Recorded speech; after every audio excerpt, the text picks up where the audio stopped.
বৃহস্পতিবার দুপুরে ফিতে কেটে মশাল জ্বালিয়ে নীল সাদা বেলুন উড়িয়ে এবং প্রদীপ প্রজ্বলনের মধ্যে দিয়ে পশ্চিমবঙ্গ সরকারের জনশিক্ষা প্রসার ও গ্রন্থাগার পরিষেবা অধিকার এবং মালদা জেলা গ্রন্থাগার কৃতকের উদ্যোগে মালদা জেলা বইমেলা ও প্রদর্শনীর উদ্বোধন করা হলো মালদা কলেজ ময়দানে।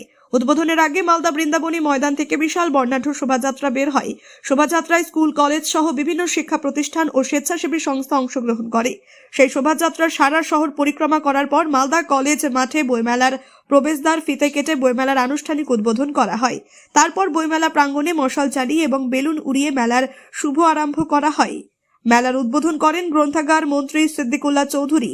এছাড়া উপস্থিত ছিলেন বিশিষ্ট সাহিত্যিক অর্পিতা রায়, মালদা জেলা পরিষদের সভাধিপতি লিপিকা বর্মন ঘোষ, জেলা শাসক প্রীতি গোয়েল, মালদা জেলা বইমেলা কমিটির যুগ্ম সম্পাদক প্রসেনজিৎ দাস, বিশ্বজিৎ ঘোষ সহ বিশিষ্ট অতিথিবর্গ।